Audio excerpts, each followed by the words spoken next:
ഞാനിന്ന് സംസാരിക്കാൻ ഉദ്ദേശിക്കുന്ന വിഷയമേ ഈ ആൾ ദൈവങ്ങളെ കുറിച്ചല്ല. അതായത് പ്രധാന ആൾ ദൈവങ്ങളൊക്കെ ഉണ്ടല്ലോ, ഒരുപാട് ആരാധകരുള്ള വലിയ രീതിയിൽ ബിസിനസ്സുമായിട്ട് മുന്നോട്ട് പോകുന്ന ആൾ ദൈവങ്ങളൊക്കെ ഉണ്ട്. അവരെക്കുറിച്ചൊന്നും ഞാൻ സംസാരിക്കുന്നില്ല. ഈ ചില സാധാരണക്കാരുണ്ടല്ലോ, സർവ്വസാധാരണക്കാർ, ജീവിതമാർഗം ഇല്ലാത്ത മനുഷ്യർ ദൈവങ്ങളെ കച്ചവടമാക്കുന്ന ഒരു സംഭവം കുറേ നാളുകളായിട്ട് നമ്മുടെ മുന്നിൽ കാണുന്നുണ്ട്. പ്രത്യേകം ചാനലുകൾ തന്നെയുണ്ട് ഇങ്ങനെയുള്ള ആളുകളെ പോയി കളിയാക്കാൻ. പ്രധാനമായിട്ടും സ്ത്രീകളാണ്. അതിൽ 85% സ്ത്രീകളാണ്. അവരുടെ ദേഹത്ത് പെട്ടെന്ന് ദൈവം കയറുന്നു എന്ന് അവർ അവകാശപ്പെടുന്നു. എന്തൊക്കെയോ കിടന്ന് കാട്ടിക്കൂട്ടുന്നു. സാധാരണ ദൈവങ്ങളൊക്കെ 10 മിനിറ്റ് ഈ മാസത്തെ റേഷൻ വാങ്ങിക്കാനുള്ള പൈസ അവരുടെ കയ്യിലുണ്ടോ എന്ന് ചോദിച്ചാൽ ഇല്ല. പക്ഷെ നാട്ടുകാരെ നല്ല രീതിയിൽ ഊഞ്ഞാലാട്ടുന്നുണ്ട്. ഇങ്ങനെയുള്ള ആളുകളെ കളിയാക്കാനാണ് ക്യാമറയും കൊണ്ട് ഇവന്മാർ ചെല്ലുന്നതെന്ന് പോലും മനസ്സിലാക്കാനുള്ള തിരിച്ചറിവോ ബോധമോ ഇല്ലാത്ത ചില ദൈവങ്ങൾ.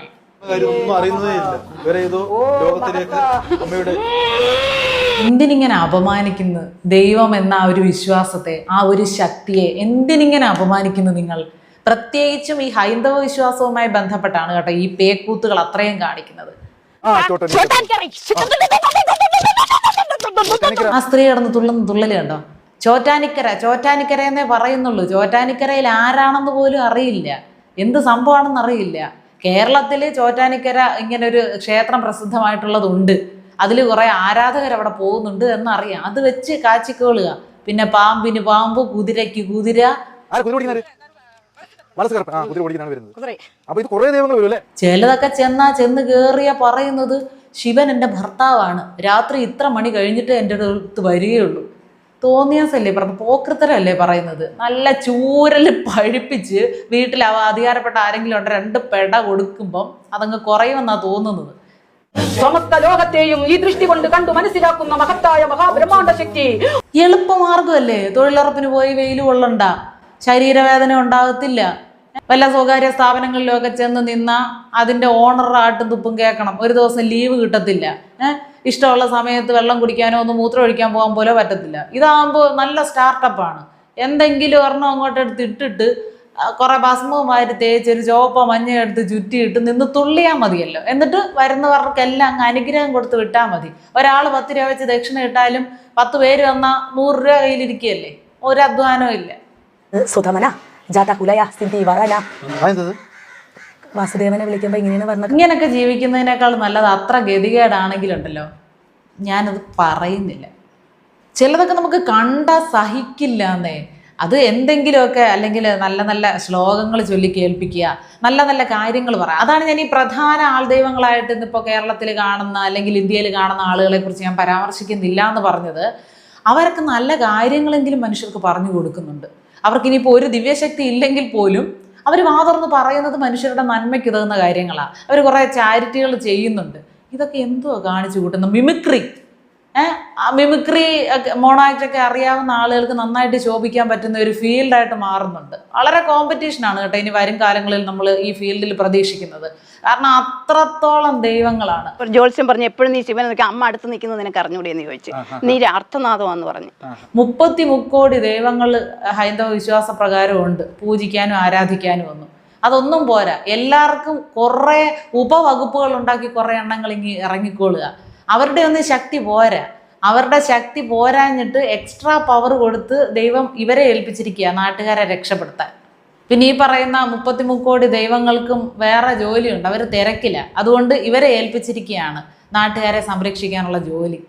ബാക്കി എല്ലാ കാര്യത്തിനും അവിടെ ഇവിടെയും ഓടി നടന്ന് അഭിപ്രായം പറയാനും കാര്യങ്ങൾ സംസാരിക്കാനും ഒക്കെ ആളുകളുണ്ട്. ഇങ്ങനെ കാണിക്കുന്ന തോന്നിയാസങ്ങളൊന്നും അധികാരപ്പെട്ട ആളുകളിൽ അല്ലെങ്കിൽ വിശ്വാസികളുടെ മുന്നിലേക്ക് എത്തുന്നില്ല. അതോ നിങ്ങളുടെ ഒന്നും വിശ്വാസം ഇതുകൊണ്ട് വ്രണപ്പെടുന്നില്ല എന്നാണ് എനിക്ക് ചോദിക്കാനുള്ളത്. ഭയങ്കരമായിട്ട് ദൈവത്തിൽ വിശ്വസിക്കുന്ന ആളുകൾ, അല്ലെങ്കിൽ ദൈവമാണ് എന്നെ മുന്നോട്ട് നയിക്കുന്നത്, നടത്തുന്നത്, സംരക്ഷിക്കുന്നത് എന്ന് ഉറച്ചു വിശ്വസിക്കുന്ന ആളുകൾക്ക് ഇതൊന്നും കാണുമ്പോൾ ഒരു ബുദ്ധിമുട്ടുണ്ടാകുന്നില്ലെങ്കിൽ എന്താണെന്ന് എനിക്ക് മനസ്സിലാകുന്നില്ല. കാരണം മിക്കവരും ഇതൊരു കോമഡി ആയിട്ട് കാണുകയാണ്. തോന്നിയാസമല്ലേ ഈ കാണിക്കുന്നത്? ഇവരാരും വിവരമില്ലാത്ത ആളുകളല്ലല്ലോ, കുബുദ്ധിയല്ലേ. മേലനങ്ങാതിരുന്ന് പൈസ ഉണ്ടാക്കുക, അതിനോടൊപ്പം തന്നെ ദൈവങ്ങളെ പരിഹസിക്കുക, ഇതൊക്കെയാണ് ചെയ്യുന്നത്. വിശ്വാസത്തെ പരിഹസിക്കുകയാണ്, കൊഞ്ഞനം കുത്തുകയാണ്.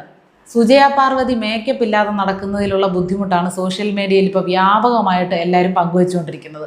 വല്ലാത്ത പ്രശ്നമല്ല. നിറത്തിനെ പറ്റി ആരും പറയരുത്, ബോഡി ഷേമിങ് പാടില്ല, അതാ ഇതാന്നെല്ലാം സാക്ഷര കേരളത്തിലെ ജനങ്ങൾ ഒന്നടങ്കം പ്രസംഗിക്കും. പക്ഷെ നമുക്ക് വ്യക്തിപരമായിട്ട് യോജിക്കാൻ പറ്റാത്ത ഒരു വ്യക്തിയുടെ പേരിൽ നിറത്തിൻ്റെതാണെങ്കിൽ ഒരു സംഗതി ട്രോളാനോ അവരെ കൈകാര്യം ചെയ്യാനോ കിട്ടുമ്പോൾ നമ്മൾ എടുത്തങ്ങ് ഉപയോഗിക്കും. നമ്മളെ അതിനാരും പഠിപ്പിക്കണ്ടല്ലോ, മലയാളികളല്ലേ. അവർ കറുത്തിരുന്നാലും വെളുത്തിരുന്നാലും ചുവന്നിരുന്നാലും മഞ്ഞിച്ചിരുന്നാലും നമ്മളെ ബാധിക്കുന്ന കാര്യമാണോ? നമ്മളെ ഏതെങ്കിലും രീതിയിൽ അത് ബാധിക്കുന്നുണ്ടോ? നെഗറ്റീവായിട്ടോ പോസിറ്റീവായിട്ടോ? അവരുടെ വായിൽ നിന്ന് വരുന്ന വാക്കുകൾ നമുക്ക് കേൾക്കാം.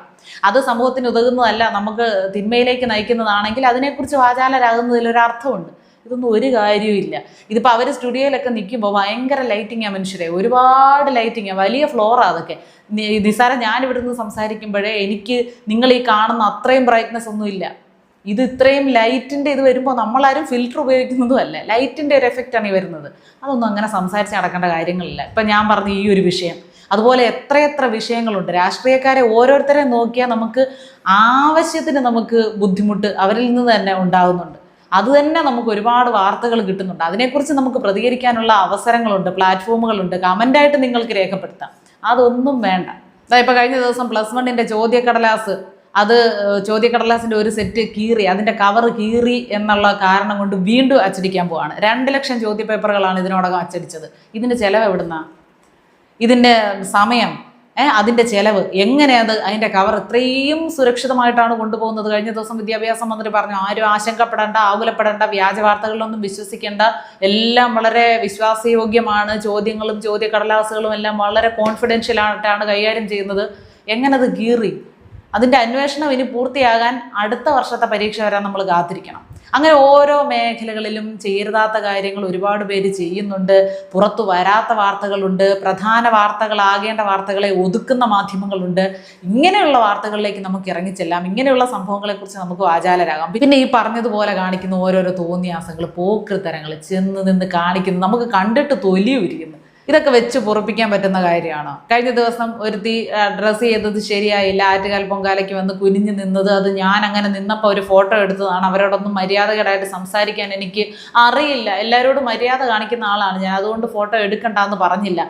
ഏതെങ്കിലും ഭക്തരുടെ മനസ്സിന് വിഷമമായിട്ടുണ്ടെങ്കിൽ ഞാൻ ക്ഷമ ചോദിക്കുന്നു. ക്ഷമ ചോദിച്ചതോടെ എല്ലാം അങ്ങ് മാഞ്ഞ്. ആരും ഇവിടെ സാരി ഉടുക്കാത്ത ആളുകളാണല്ലോ. ഒരു സാരി ഉടുത്തിട്ട് ഒരു സ്ത്രീ എത്ര കുനിഞ്ഞ് കിടന്നാലും ഏതുവരെ കാണാൻ പറ്റും എന്നൊക്കെ നമുക്ക് ഊഹിക്കാം. പിന്നെ അതിലോട്ടൊന്നും പോകുന്നില്ല. ഒരു തെറ്റാണെന്ന് ആരെങ്കിലും വിമർശിച്ച് അതിനൊരു പബ്ലിസിറ്റി കിട്ടി മാക്സിമം ജനങ്ങൾ ആ തെറ്റിനെ അംഗീകരിക്കുമ്പോൾ ആ തെറ്റ് ചെയ്ത ആള് ന്യായീകരണമായിട്ട് വരണമല്ലോ. അത് സ്വാഭാവികമാണല്ലോ.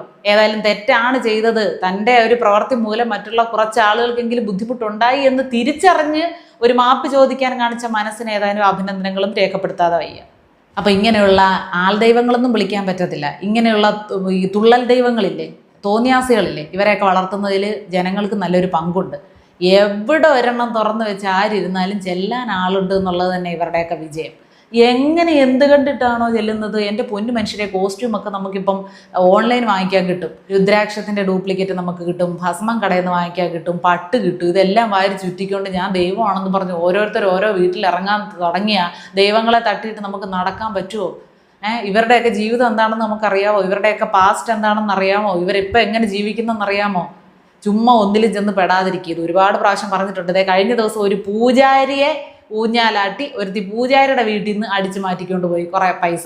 പൂജയ്ക്കാണെന്നും പറഞ്ഞ് പൂജാരിയെ സമീപിച്ച് അയാളെ പറ്റിച്ച് അയാളുടെ പൈസയും കൊണ്ട് കടന്നു കളഞ്ഞു. പലതരത്തിലുള്ള വാർത്തകൾ, പ്രത്യേകിച്ച് ഈ ഹൈന്ദവ വിശ്വാസവുമായി ബന്ധപ്പെട്ടാണ് ഏറ്റവും തട്ടിപ്പുകൾ പറ്റിയിരുന്ന് നടക്കുന്നത്. എവിടെ ഒരു കൂട്ടം ഉണ്ടെങ്കിലും അവിടെ 5-6 പേര് കൂടുതൽ പോകുന്നു. എന്തെങ്കിലും നമുക്ക് കിട്ടും, നമുക്കെന്നാൽ ചെന്നാൽ നമ്മുടെ പ്രശ്നത്തിന് പരിഹാരം ഉണ്ടാക്കാം. അവിടെ ചെല്ലുന്ന സമയത്ത്, അവർക്ക് പൈസ കൊടുക്കുന്ന സമയത്ത് എന്താണ് നമ്മുടെ വീട്ടിലെ പ്രശ്നം, നമ്മുടെ ജീവിതത്തിൻ്റെ പ്രശ്നമെന്ന് ഒന്ന് ഇരുന്ന് ചിന്തിക്കുക. സമാധാനമായിട്ട് അല്പസമയം ശ്വാസം എടുത്ത് ശ്വാസം പുറത്തേക്ക് വിട്ട് ധ്യാനിക്കുക. നിങ്ങളുടെ ഉള്ളിലാണ് പ്രശ്നം, നിങ്ങളുടെ ചിന്തകളിലാണ് പ്രശ്നം, ഉത്തരവും നിങ്ങളിൽ തന്നെയുണ്ട്. ഇരുന്ന് ചിന്തിക്കാൻ ശ്രമിക്കുക. ഇന്നലെ പറഞ്ഞതിൻ്റെ മറ്റൊരു വേർഷനാണെന്ന് പറയുന്നത്. ഇന്നലത്തെ വീഡിയോ അധികം ആളുകൾ കണ്ടതുപോലും ഇല്ല. കാരണം ഇതൊന്നും പറഞ്ഞാൽ കേൾക്കാനും ആളുകളില്ല എന്നുള്ളതാണ് ഒരു പരമാർത്ഥം. എന്താണെങ്കിലും പറയാനുള്ളത് നമ്മൾ പറഞ്ഞുകൊണ്ടേയിരിക്കുന്നു. ആർക്കെങ്കിലുമൊക്കെ ഉൾക്കൊള്ളാൻ കഴിയുമെങ്കിൽ ഉൾക്കൊള്ളുക. വിയോജിക്കുന്നവർക്ക് വിയോജിക്കാം.